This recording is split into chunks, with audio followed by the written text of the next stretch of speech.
Hi everyone, welcome back to Crafty Relish. Today we're going to be working on doll's house furniture. And as I said in a previous video, I'm using patterns from Julie Warren. I have her books, Making Doll's House Furniture in 1/12 scale and Doll's House Kitchens in 1/12 scale. Of course, my house right now that I'm working on is in 1/24 scale. So what I am doing is I am halving the patterns to make them in the 1/24 scale.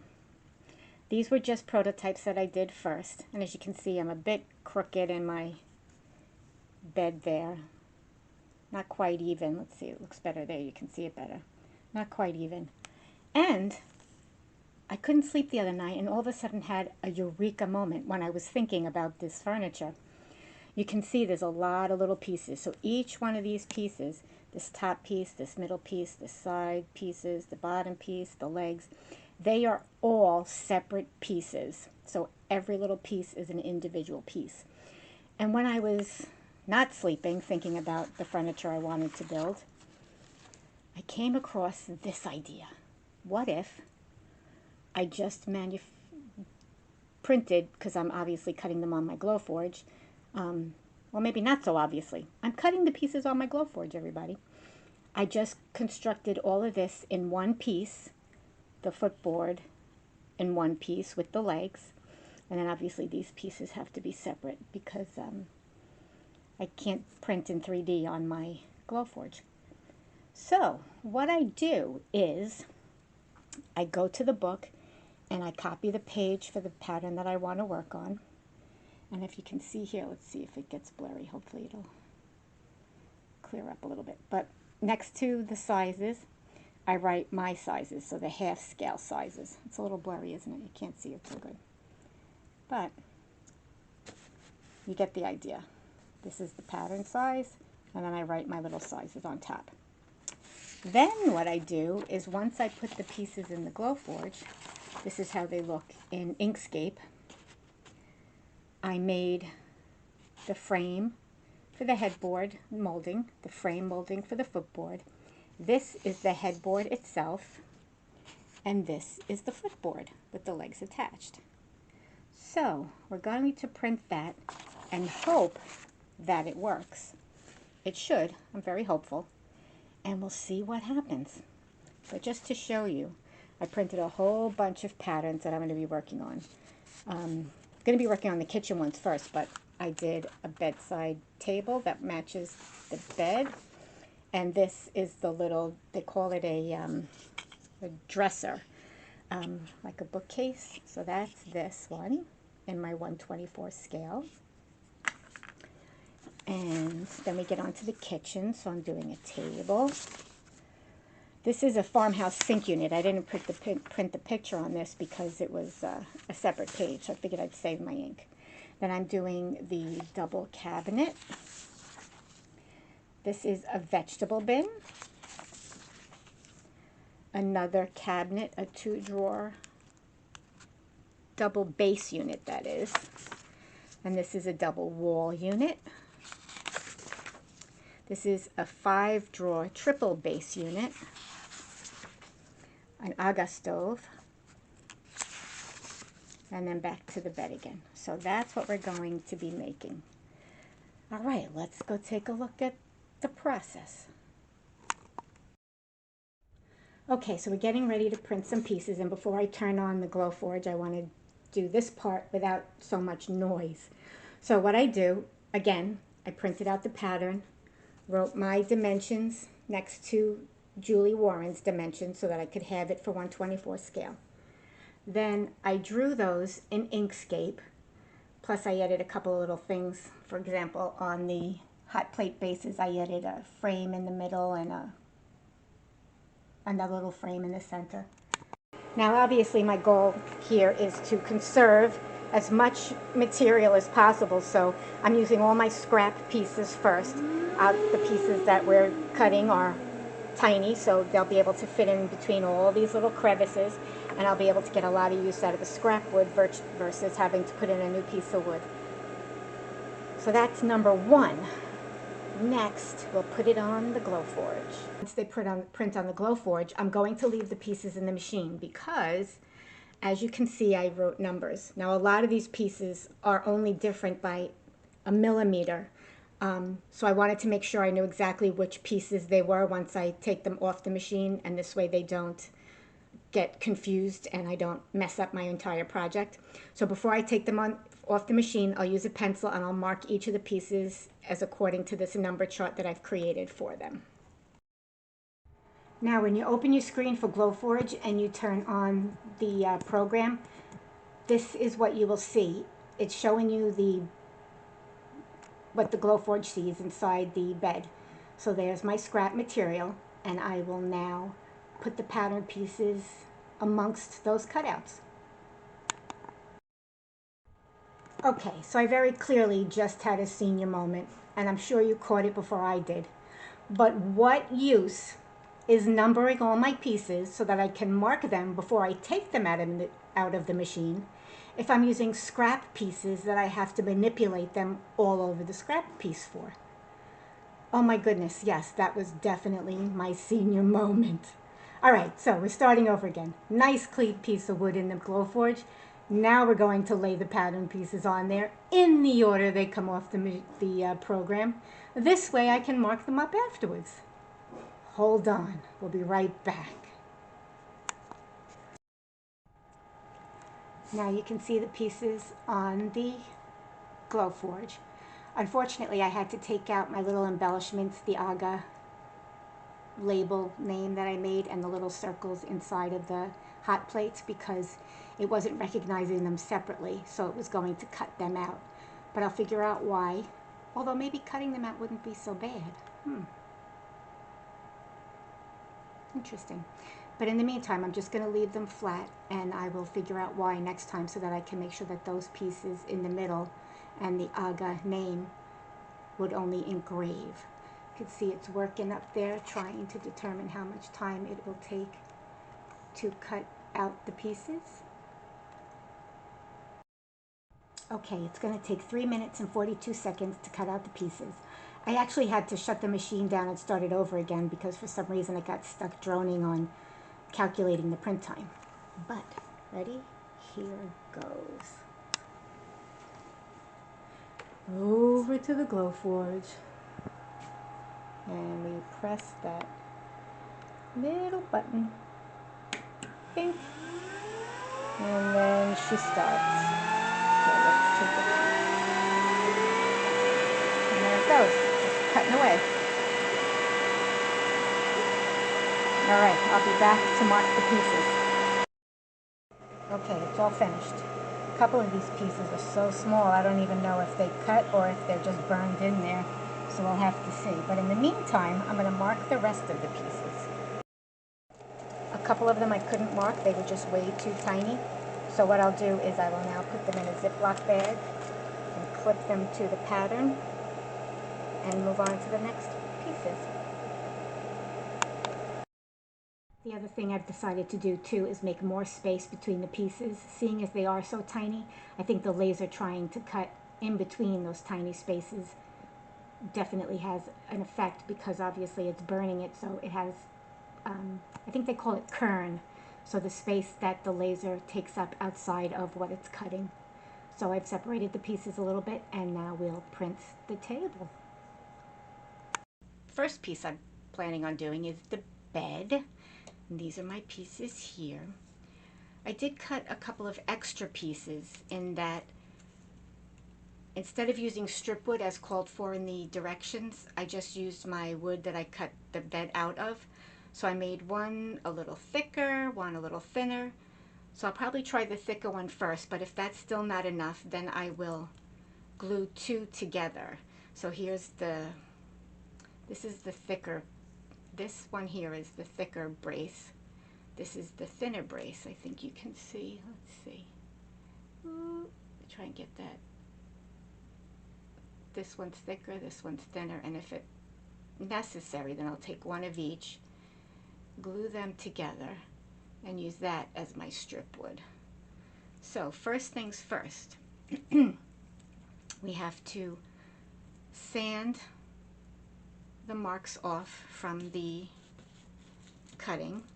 I only put facing on one side of the wood, masking rather on one side of the wood, just on the side that was facing the laser.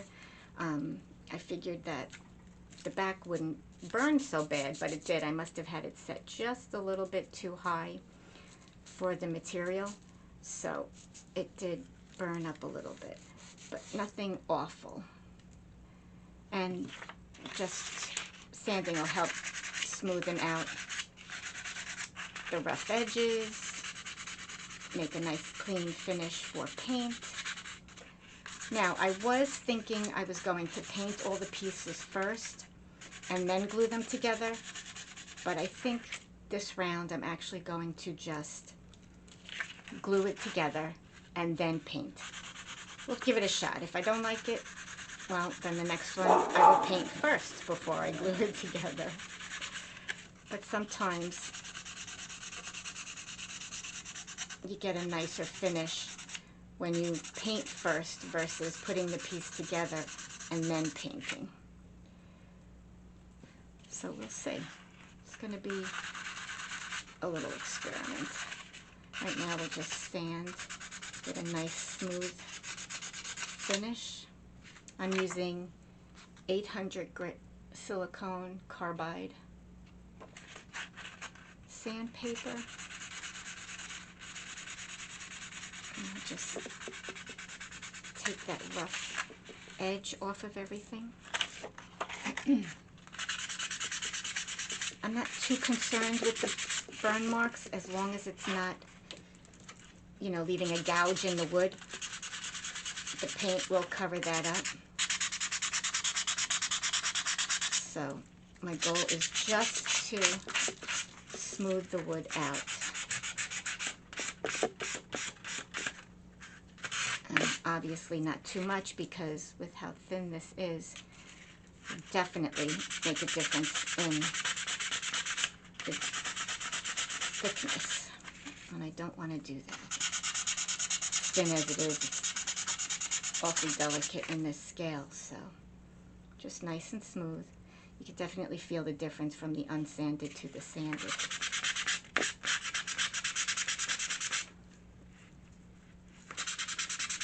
And again, just taking the rough edge off.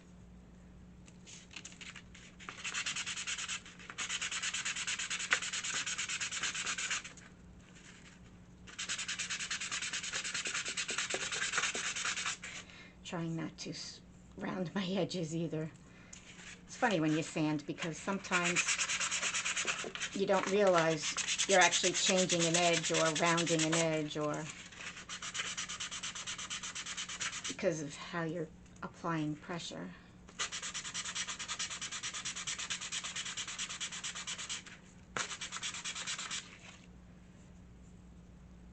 Nice. Now this one I'm just thinking though, because it is such a tiny scale, I may have to double this up, cut another piece and double it up to make it a little bit thicker. We'll see. I'm just going to go very gently on this.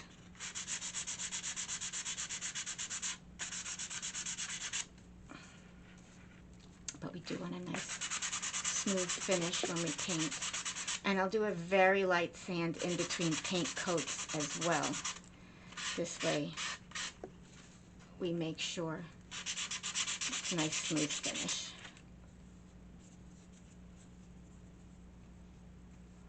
Okay, and we'll take the masking off afterwards.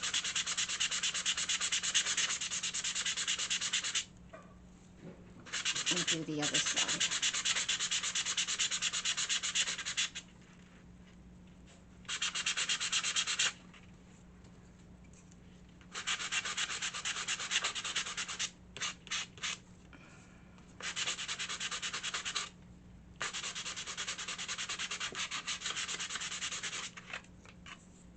Nice and smooth. This one got a lot of back burn on it.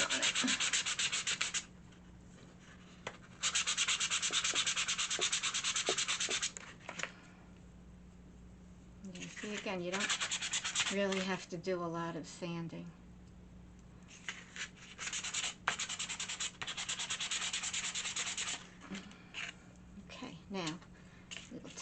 the masking.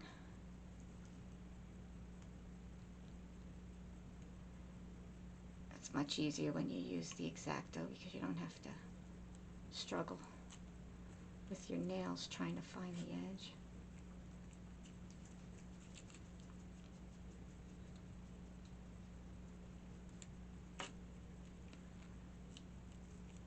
This tape is sticky. I don't like this tape that I got for the masking. It's just way too sticky.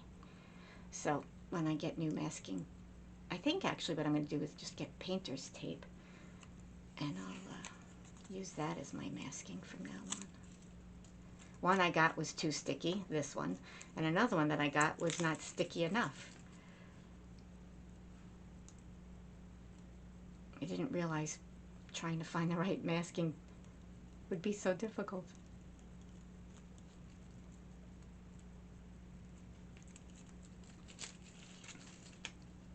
This is the footboard.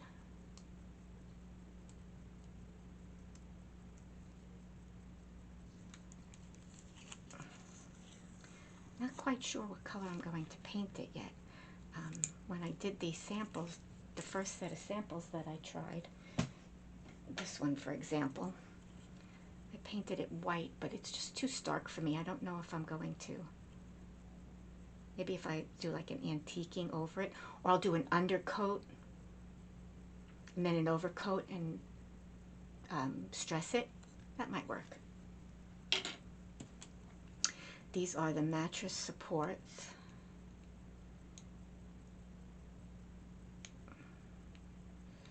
Not cooperating. There we go.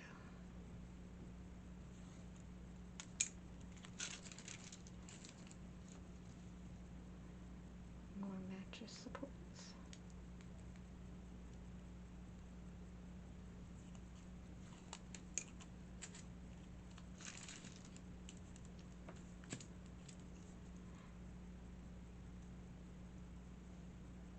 This one's fairly simple because it doesn't have as many pieces as you'll see when we get to them kitchen cabinets. Some of those have a lot of pieces.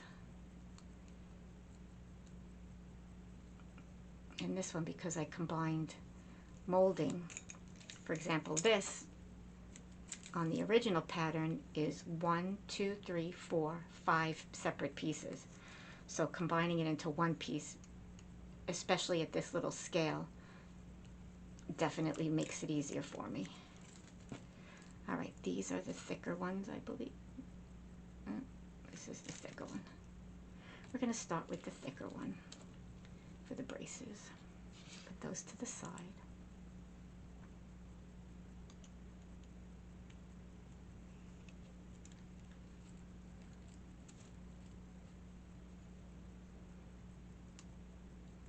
For all the other pieces we do, I will prep them, prep them all, and then start the videos because I don't want to get tedious with making you guys sit here watching me do all this prep. But I figured for the first one I'll do a simple one and we'll work on it that way. I got this cute little brush for my dusting because as you see when you sand on the back, you see they get all that dust on them. Boop, boop. There we go. I have my little applicators that I absolutely love.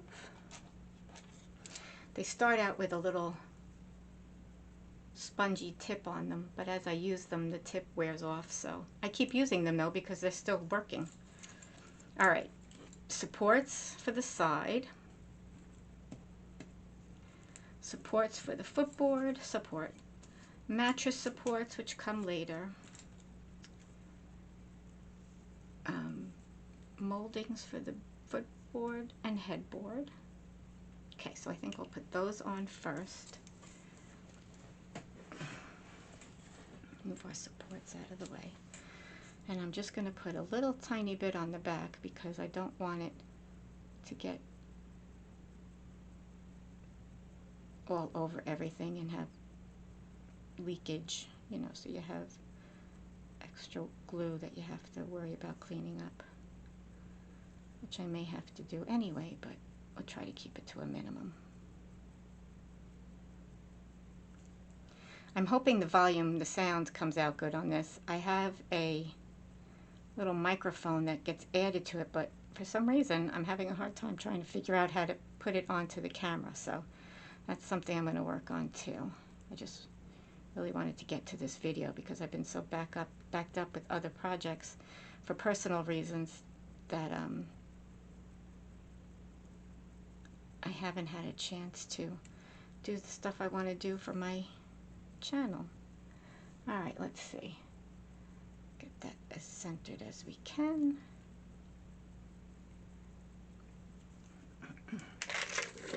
That looks pretty good, right? And I have a gazillion, you see, of these little clamps. I think they're more for sewing than anything else, but they are sure good for miniatures, so I will be clamping these pieces so that it dries nice and in place. Looks a little bit okay. I think that's better. Try to get it good and centered on there. Okay. Now we will do the other side. I'm going to have to do this video in a couple of parts anyway, because obviously this is going to take a little while to dry. And I'm going to have to wait to put the braces on and attach the footboard to the headboard until this dries, because I'll need to clamp it in spots where the clamps are currently holding. So after I get this one glued on, we're gonna pause and we'll be back later.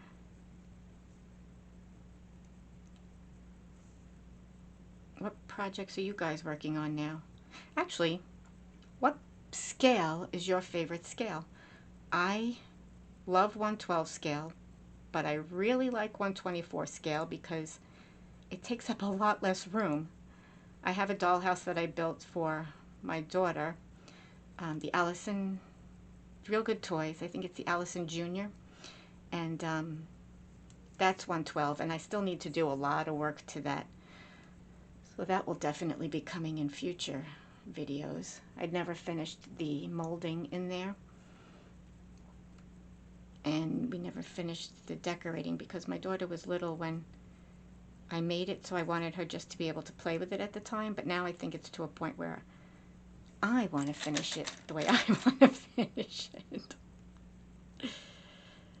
Make it so now that it's more of a finished project than a play project. Let's see if we can get this on here. Well, you know what? I'll do it this way. There we go. That, you see? We have some glue leakage. Alright, so what we're going to do with that is we're going to wipe off the applicator, and then we'll just come in.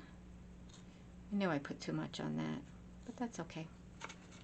And we will just, you see how good these things are? This was something I got just to see if I would find a use for it, and boy oh boy,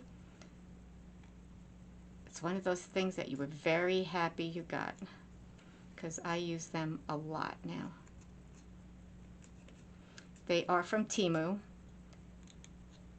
so I will put the link to them down in the bottom in case anybody's interested.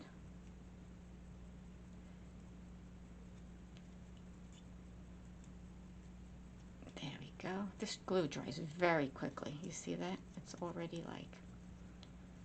Alright, so that's that.